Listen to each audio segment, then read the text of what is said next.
بسم اللہ الرحمن الرحیم۔ ان دنوں پوری دنیا کے اندر کرونا وائرس کے نام سے ایک وائرس وبا کی شکل میں تمام انسانوں کو متاثر کر رہا ہے۔ پاکستان میں بھی اس کی علامات نظر آئی ہیں اور اب تک 5 کیسز سامنے آ چکے ہیں۔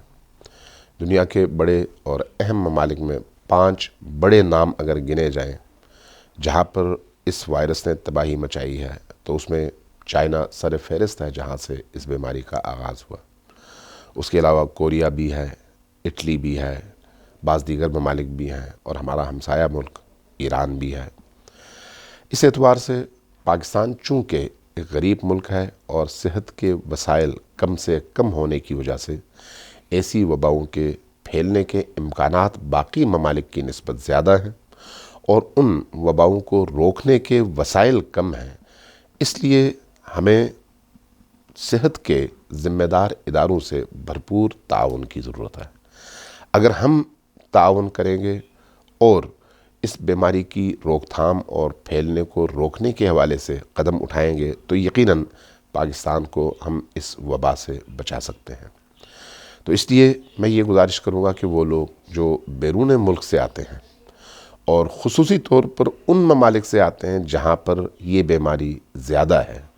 تو ان کو کچھ چیزوں کا یقینی طور پر اور پوری توجہ کے ساتھ خیال رکھنے کی ضرورت ہے۔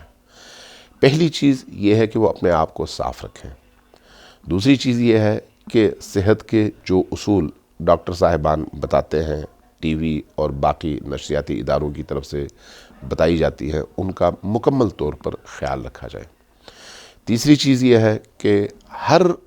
گھنٹے کے بعد کم از کم ہاتھ کو صابن کے ساتھ اچھی طرح سے دھویا جائے،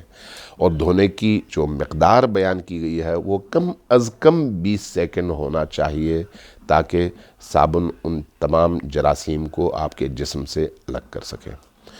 پھر وہ لوگ جو متاثر ہیں ان کو تو ہر صورت میں اپنے آپ کو دوسروں سے دور رکھنا چاہیے، ماسک کا استعمال ہو یا آئسولیشن ہو، ہر صورت میں جو لوگ متاثر ہیں وہ اپنے آپ کو دوسرے انسانوں سے دور رکھیں۔ لیکن جو لوگ ابھی اپنے آپ کو متاثر نہیں سمجھتے لیکن ان شہروں، ان ممالک یا ان علاقوں سے آئے ہیں جہاں پر یہ وبا پھیلی ہوئی ہے، ان کو بھی چاہیے کہ وہ ان سمٹمز کے محسوس نہ کرنے کے باوجود بھی اپنے آپ کو دوسرے لوگوں سے الگ تھلگ رکھنے کی کوشش کریں اور کم از کم 15 دن تک اس طرح سے رہیں کہ دوسرے لوگوں تک آپ کی رسائی نہ ہو اور دوسرے لوگوں کی آپ تک رسائی نہ ہو، یعنی کم سے کم لوگوں سے ملیں، اور اگر ملنا بھی چاہیں تو آپ کے بھی ہاتھ دھلے ہوئے ہوں، آنے والوں کے بھی ہاتھ دھلے ہوئے ہوں، ہاتھ ملانے سے گریز کیا جائے، سینہ ملانے سے گریز کیا جائے، منہ اور منہ کے قربت سے یعنی ایک دوسرے کی قربت سے گریز کیا جائے، فاصلے پر رہا جائے۔ اسی طرح سے ایک دوسرے سے ملنے کے بعد یا کہیں پر جانے کے بعد فوری طور پر صابن سے ہاتھ دھو لیا جائے اور ہاتھ کو منہ اور ناک اور آنکھ کے قریب جانے سے روکا جائے، اور اگر انسان کو چھینک آئے یا کوئی اور اس طرح کی ضرورت محسوس ہو تو آستین سے انسان اپنے آپ کو صاف کرے، اپنی ناک، اپنی آنکھ اور اپنے منہ کو صاف کرے، ہاتھ لگانے سے گریز کرے۔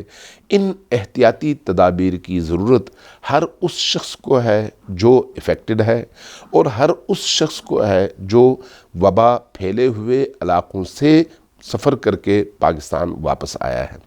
اس حوالے سے میں خصوصی طور پر مومنین کرام سے یہ گزارش کروں گا کہ مسجدوں میں، امام بارگاہوں میں،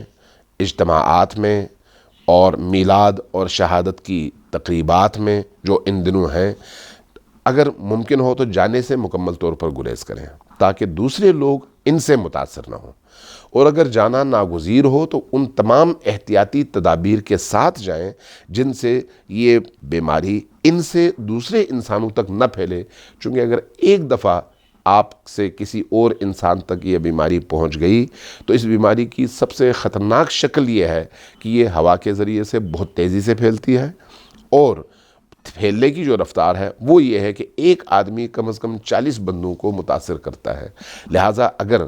آپ یا میں اس سے افیکٹڈ ہیں، تو ہم نے اگر احتیاطی تدابیر نہیں کی تو سب سے پہلے ہمارے اپنے گھر والے متاثر ہوں گے، اس کے بعد ہمارے اپنے عزیز اقارب دوست رشتہ دار وہ متاثر ہوں گے، اور پھر اس کے بعد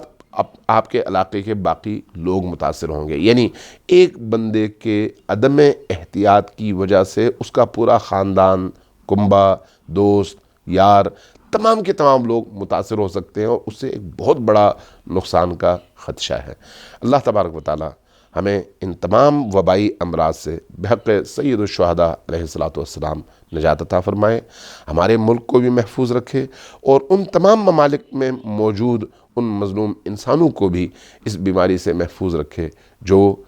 آج کل اس امتحان سے گزر رہے ہیں۔ والسلام علیکم ورحمۃ اللہ وبرکاتہ۔